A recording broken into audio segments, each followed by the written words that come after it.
नमस्कार विद्यार्थी मित्रांनो, सीईटी बाय ग्लोबल ऑनलाईन चॅनलमध्ये सर्वांचं स्वागत आहे. तुम्ही जर येणाऱ्या महाराष्ट्र MBA सीईटी 2026च्या परीक्षेसाठी तयारी करत असाल तर हा व्हिडिओ तुमच्यासाठी आहे. व्हर्बल ॲबिलिटी या युनिटवरती मोस्ट एक्सपेक्टेड क्वेश्चन्स आपण आजच्या व्हिडिओमध्ये बघणार आहोत, तेही डिटेल्ड एक्सप्लेनेशन सोबत. सो येणाऱ्या परीक्षेत जर तुम्हाला जास्त गुण मिळवायचे असतील तर या प्रश्नांची तयारी नक्की करा. पुढे जाण्याआधी अत्यंत महत्त्वाची गोष्ट तुम्हाला सांगू इच्छितो. तुम्ही जर MBA CET साठी सिरियसली प्रिपरेशन करत असाल आणि तुम्हाला तुमचं प्रिपरेशन बूस्टअप करून जास्तीत जास्त मार्क्स घ्यायचे असतील तर त्यासाठी ग्लोबल ऑनलाईन घेऊन आलेला आहे MBA CET 2026 कंप्लीट कोर्स, ज्यामध्ये तुमचं MBA CETचा पूर्ण सिलेबस जो आहे तो लाईव्ह सेशन्समध्ये कव्हर केला जाणार आहे, जे की मराठी आणि इंग्लिश या कंबाईन लँग्वेजमध्ये इंटरॅक्टिव्ह लाईव्ह सेशन्स असणार आहेत. जर काही कारणास्तव लाईव्ह सेशन मिस झाला तर तुम्हाला त्याचा रेकॉर्डेड व्हर्जन सुद्धा मिळणार आहे, जेणेकरून तुम्हाला तुमचं प्रिपरेशन कुठेही थांबवता येणार नाही. कंटिन्यू मध्ये कन्सिस्टंटली तुमचं प्रिपरेशन होत राहील. त्यासोबत टॉपिक वाईज MCQs, फुल सिलेबस नोट्स आणि मॉक टेस्ट सुद्धा तुम्हाला मिळणार आहेत, जेणेकरून तुम्हाला एक्झॅक्टली एक्झामिनेशनचा फील येणार आहे. राईट. त्यासोबतच जास्तीत जास्त वेगवेगळ्या प्रश्नांची ओळख होण्यासाठी MCQ सिरीजचे PDF देखील तुम्हाला मिळणार आहे. सो ओव्हरऑल तुमचं पूर्ण प्रिपरेशन जे आहे ते एक्सपर्टच्या गायडन्सच्या अंडर होणार आहे आणि त्यासोबतच तुमचं प्रिपरेशन अगदी बूस्टअप होणार आहे. तर येत्या 26 जानेवारी पासून आपली नवीन बॅच जी आहे ते सुरू होत आहे. सर्वांनी याचा लाभ घ्यायचा आहे. दिलेल्या नंबरवरती आजच व्हॉट्सअप मेसेज किंवा व्हॉट्सअप कॉल करा आणि हे बॅच जे आहे ते जॉईन करा, किंवा ग्लोबल ऑनलाईनच्या ऍप्लिकेशनच्या थ्रू सुद्धा तुम्ही ही बॅच जॉईन करू शकता. बघा, ऍप्लिकेशनच्या थ्रू कसं करायचंय. प्ले स्टोअर वरती जायचंय, ग्लोबल ऑनलाईन सर्च करायचंय, ऍप्लिकेशन इन्स्टॉल करून ओपन करायचं आहे. ओपन केल्यानंतर असा डॅशबोर्ड तुम्हाला दिसेल. इथे स्टोअर सेक्शन आहे, स्टोअर सेक्शन मध्ये जायचंय. सर्च बॉक्स दिसेल, सर्च बॉक्स मध्ये MBA CET सर्च करायचंय. त्यानंतर कोर्स तुम्हाला या ठिकाणी दिसेल. कोर्स ओपन करायचंय. जर तुम्हाला काही डेमो सेशन्स पाहायचे असतील तर डेमो सेशन सुद्धा अवेलेबल आहेत. त्यानंतर तुम्ही कोर्स जॉईन करू शकता. लवकरात लवकर जॉईन करा आणि प्रिपरेशनला स्टार्ट करा. पुढे इडियम दिलेला आहे, समथिंग अप वन्स स्लीव. ठीक आहे, something up one's sleeve. Right. जर कोणाकडे समथिंग अप हिज स्लीव असे म्हटलं तर याचा अर्थ काय होतो की त्याच्याकडे एक गुप्त प्लॅन आहे किंवा ट्रिक आहे किंवा उपाय तयार आहे, है ना, काहीतरी आहे त्याच्याकडे प्लॅन, जो तो काय करणार आहे, राईट टाइमली यूज करणार आहे.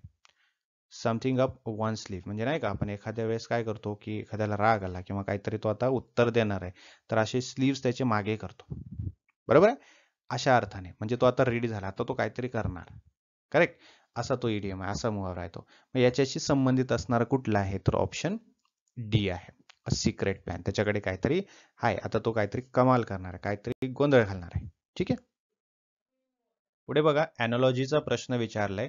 अॅनॉलॉजी मध्ये काय दिलंय, एक दिलंय रेबेलियस आणि त्याचा पुढचा शब्द आहे कन्फर्मिस्ट. राईट.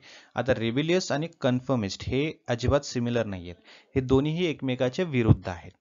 ठीक आहे. आता रेबेलियस म्हणजे काय होतो की जो बंडखोर आहे ना, आणि कन्फर्मिस्ट म्हटलं तर जो की नियमाचं पालन करतो, बरोबर आहे, परंपरा जपतो, म्हणजेच नियम पाळतो असा अर्थ त्याचा होतो. सो रिबेलियस म्हणजे तोडणारा आणि कन्फर्मिस्ट म्हणजे पाळणारा असं म्हटलं तरी चालेल. सो हे काय झालं, हे झालं अँटोनिम. सो अँटोनिम पेअर आहे. मग याच्या पुढे है ना, इथे काहीच नाहीये, म्हणजे असंच आपल्याला अँटोनिम असलेला ऑप्शन शोधायचा आहे, बरोबर आहे. मग ऑप्शन मध्ये तो कुठला आहे ते बघायचं आहे आपल्याला. ए ऍक्सेप्टिंग अँड टेकिंग आहे का, नाही, दोन्हीचा अर्थ एकच होतो, त्यामुळे हे तर होणार नाही, हे अँटोनिम दिसत नाहीये. राईट. कोर्टसीन आणि रूड आपल्याला दिले आहे, बरोबर आहे. यामध्ये बघा, कोर्टसीन म्हणजे काय होतं की दरबारातली एखादी स्त्री जी नर्तकी वगैरे आहे असं होतो. आणि रूड यामध्ये तर कुठलाही संबंधच नाही ना, अँटोनिम आहे ना सिनोनिम आहे, बरोबर आहे. सो या ठिकाणी हे तर ऑब्व्हियसली डायरेक्टली एलिमिनेट होऊन जातं, बरोबर आहे, निघून जातं, कट होऊन जातं. त्यानंतर बघा, ॲक्विसेंट आणि रेबेल या ठिकाणी दिलेला आहे. राईट. हा जवळपास अँटोनिम दर्शवतो आहे, कारण ॲक्विसेंट म्हणजे कोण, जो की ऍक्सेप्ट करतोय, मान्य करतोय, विरोध नाही करत आहे. आणि रेबेल म्हणजे कोण, जो रेबेलियस आहे, बंडखोर आहे, बरोबर आहे, हा विरुद्धार्थी येतो. सो सी ला आपण राईट करू शकतो. बाकीचे पण बघणं तितकंच महत्वाचं आहे. ठीक आहे. डार्कनेस अंधार, लॅम्प हा दिवा आहे, है ना, हे संबंधित आहे. ठीक आहे, पण विरुद्ध अर्थाचं नाहीये. ठीक आहे. आता डार्कनेस म्हणजे अंधार आहे, तर इकडे आपल्याला काय पाहिजे होतं, लाईट पाहिजे होता, है ना, तो झाला असता एक्झॅक्ट विरुद्ध, कारण शब्दाचा विरुद्धार्थ पाहिजे होता. इथे शब्दच वेगळा दिलेला आहे. लॅम्प हा लाईट देतो, है ना, पण लॅम्पच लाईट आहे असं नाहीये.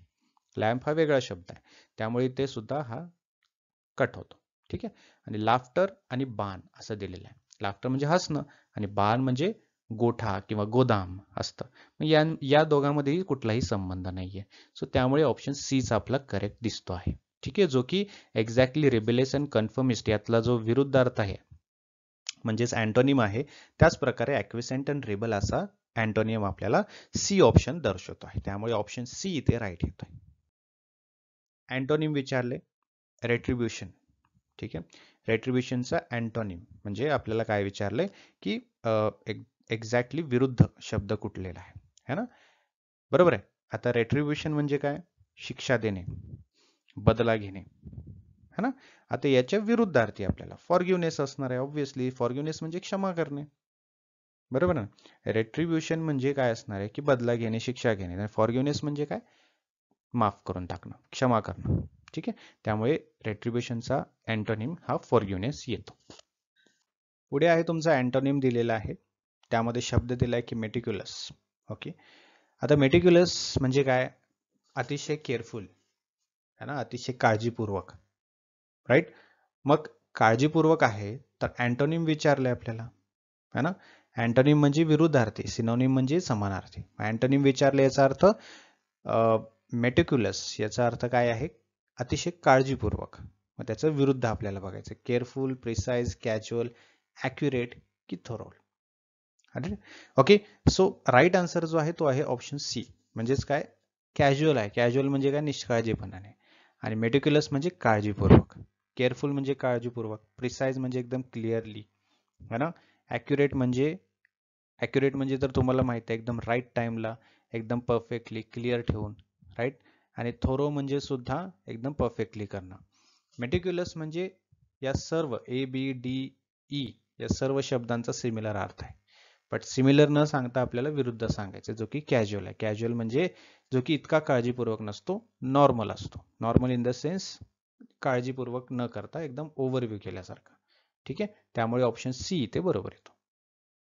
पुढचा प्रश्न बघा, परत एकदा आपल्याला एरर स्पॉटिंगचा प्रश्न विचारलाय. जसं की ABCDE असे 5-5 भागामध्ये हे सेंटेन्सेस दिलेले असतात आणि त्यापैकी जो पार्ट आहे त्या सेंटेन्सचा जो की चुकीचा आहे तो ओळखायचा असतो आणि आपल्याला आन्सर द्यायचा असतं. ठीक आहे, जसं की he instead that I should accompany him to the station yesterday night. Okay, आणि शेवटचा असतो नो एरर.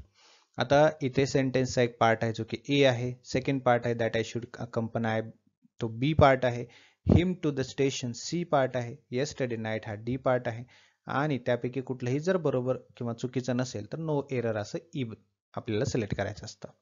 यामध्ये बघा, he insisted that I should accompany, okay, him to the station, right, yesterday night. आता यामध्ये काय झालंय, यामध्ये आपला ऑप्शन डी जो आहे म्हणजे येस्टरडे नाईट जो आहे तो इथे चुकीचा आहे. आता येस्टरडे नाईट नाही यायला पाहिजे, तर इथे यायला पाहिजे लास्ट नाईट.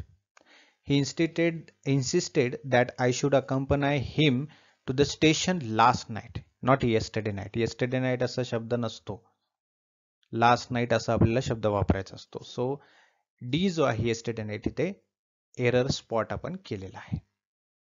पुढील प्रश्न, सिनोनिम दिलेला आहे आपल्याला. ठीक आहे, म्हणजे शब्द दिलाय त्याचं सिनोनिम ओळखायचं आहे आपल्याला. शब्द दिलाय फ्रुजल. ठीक आहे, फ्रुजलचा अर्थ होतो की काटकसरीने, है ना, किंवा मितव्ययी म्हणतो आपण त्याला, राईट. मग याचा जो सिमिलर अर्थ असणार आहे तो असणार आहे तुमचा ऑप्शन सी, म्हणजेच इकॉनॉमिकल, राईट. हा जो की फ्रुगल किंवा फ्रुजल या अर्थाशी किंवा या शब्दाशी संबंधित आहे. ठीक आहे, पुढचा प्रश्न आहे सिलेक्ट द करेक्ट सेंटेन्स. आता या ठिकाणी तुम्हाला 5 सेंटेन्स दिलेले आहेत, 5 वाक्य दिलेले आहेत. या 5 वाक्यांपैकी तुम्हाला एक असं वाक्य ओळखायचं जे की चुकीचं आहे. मग ते ग्रॅमॅटिकली इंग्लिशमध्ये चुकीचं असणार आहे. ठीक आहे, एक एक सेंटेन्स बघूया आपण. He is superior than me, he is superior to me, he is more superior to me, he is superior from me आणि he is most superior to me. ठीक आहे, आता यामध्ये बघा करेक्ट सेंटेन्स जर म्हटलं तर तो यायला पाहिजे option B, he is superior to me. ठीक आहे. आता बघा जेव्हा ही सुपेरियर, इन्फेरियर, सिनियर, ज्युनियर असे जर शब्द आले तर या शब्दांच्या बरोबर टू असतं है ना. टू प्रिपोजिशन वापरतो. दॅन, मोर, मोस्ट हे याच्यापैकी काही येत नाही है ना. आता सुपेरियर आहे म्हणजे ऑब्व्हियसली तो जास्तच आहे, इन्फेरियर आहे म्हणजे तो ऑब्व्हियसली कमीच आहे, सिनियर आहे म्हणजे तो सिनियरच आहे, बरोबर आहे ना, त्याच्यापेक्षा जास्तच आहे. मग मोस्ट आहे, मोर आहे, दॅन आहे असं येणार नाही, टू सिनियर असणार आहे. ठीक आहे. हे करेक्ट सेंटेन्स आहे ग्रॅमॅटिकली. पुढचा प्रश्न क्वेश्चन टॅग. जसं की मी तुम्हाला सांगितलं क्वेश्चन टॅगचे आणखीन प्रश्न आहेत, त्यामुळे आपल्याला क्वेश्चन टॅग कसं सॉल्व्ह करायचं हे अगदी व्यवस्थितपणे समजतं. कारण क्वेश्चन टॅगचे प्रश्न एक्झामिनेशनमध्ये तर विचारतातच, त्यामुळे हे फुकटचे मार्क्स आहेत. काही याच्यामध्ये वेगळं तुम्हाला मोठं सोल्युशन करायचं नाही, फॉर्मॅट कुठे पाठ करायचा नाहीये, काही तुम्हाला कुठल्याही पद्धतीचं कुठले रूल पाळायचे नाहीयेत है ना. एक सोपं क्वेश्चन टॅग आहे, सेंटेन्स प्रेझेंट आहे की पास्ट आहे की फ्युचर आहे बघायचंय, निगेटिव्ह आहे की पॉझिटिव्ह बघायचंय आणि त्याला कन्वर्ट करून टाकायचंय, बस 2 मिनिट पण लागणार नाही त्यासाठी. Everyone was present in the meeting है ना, सर्वजण मीटिंग मध्ये प्रेझेंट होते. एक तर हे झाला तुमचा पास्ट, करेक्ट. प्रेझेंट होते म्हणजे हा झाला पॉझिटिव्ह, याला करायचंय निगेटिव्ह. ठीक आहे. पास्ट मध्येच ठेवायचंय परंतु निगेटिव्ह करायचंय. ठीक आहे. आता इथे वॉज दिलेलं आहे, त्यासोबत एव्हरीवन दिले म्हणजे ते अनेक वचनीच असणार आहे, बरोबर आहे. मग इथे एक तर वॉजला है ना वेअर करावं लागेल आणि त्यासोबतच पॉझिटिव्ह वरून निगेटिव्ह करायला लागेल, म्हणजे वेअर प्लस नॉट म्हणजे वेअर नॉट है ना, वेंट असं सुद्धा येऊ शकतं. मग ते आहे का? येस, ऑप्शन मध्ये आहे, option C. Okay. So everyone was present in the meeting, were not they, नव्हते का है ना, अशा पद्धतीने. मग ते काय झालं, क्वेश्चन टॅग किंवा क्वेश्चन तयार झाला त्याचा. ठीक आहे. पुढचा प्रश्न आहे इडिओमचा, त्यामध्ये लिहिलंय की to bury the hatchet. Okay. आता हे जे असतात याचा अर्थ आपल्याला माहिती पाहिजे. ठीक आहे. आता टू बरी द हॅचेट याचा अर्थ काय होतो की वाद असेल, भांडण संपवणं असेल है ना, सुलह करणे किंवा सलोखा करणे ज्याला आपण म्हणतो असा त्याचा अर्थ होतो है ना. टू बरी द हॅचेट म्हणजे जे काही वाईट गोष्टी आहेत त्याला काय करायचंय, पुरून टाका असा त्याचा अर्थ, म्हणजे वाईट गोष्टी संपवून टाका, वाद भांडणं असेल संपवून टाका. ठीक आहे. मग या अर्थाशी संबंधित कुठला सेंटेन्स आपल्याला ऑप्शन्स मध्ये दिलाय तो शोधायचा आहे, बरोबर. टू स्टार्ट अ फाईट आहे का? नाही, कारण आपल्याला ती संपवायची, म्हणून ए तर असणं पॉसिबल नाही. To hide something, to end quarrel, to lose temper, to escape. तर याचा अर्थ काय आहे, म्हणजे याचा करेक्ट सेंटेन्स जो मॅच होतोय तो आहे option C, to end the quarrel. ठीक आहे. म्हणजे जे काही आहे ते संपवून टाकायचं आहे असा त्या दिलेल्या इडियमचा अर्थ होतो. All right. सो पुढचा प्रश्न जो आहे आता बघा आपण वळतोय स्पेलिंग वरती. ठीक आहे. बिकॉज वोकॅब्युलरीचे आता संपले, आता स्पेलिंगचे क्वेश्चन्स बघूया आपण जे तुमच्या 2024च्या एक्झामिनेशन मध्ये विचारले गेलेले आहेत. Find the correctly spelled word है ना, असा शब्द शोधायचा आहे ज्याची स्पेलिंग एक्झॅक्टली करेक्ट आहे. राईट. इक्विनिमिटी, इक्वॅनिमिटी म्हणजे स्पेलिंग नुसार है ना. त्यानंतर इक्वोनिमिटी असं दिले, म्हणजे आपण जर स्पेलिंग चुकली तरी त्याचा उच्चार पण आपला चुकणारच आहे, बरोबर आहे ना. सो स्पेलिंग नुसार जर बघितलं तर राईट आन्सर आहे इक्वॅनिमिटी. राईट. काय आहे इक्वॅनिमिटी. आता इक्वॅनिमिटी म्हणजे काय, मनशांती, त्याच्यामध्ये भावनात्मक स्थिरता असणं है ना, ही त्याची करेक्ट स्पेलिंग आहे. बाकीचे ऑप्शन्स आहेत ए सी डी ई यांची स्पेलिंग चुकलेली आहे. E Q U A N I M I T Y, this is the right word. Okay. What does it mean? That means मनशांती, भावनात्मक स्थिरता. पुढे बघा, find the correctly spelled word. Okay. Right answer आहे option D, that is called lackadaisical. Okay. What does it mean? निष्काळजी, right, ऊर्जा विरहित, right, उद्देशहीन, right, असा त्याचा अर्थ होतो. पुढील प्रश्न, find the correctly spelled word.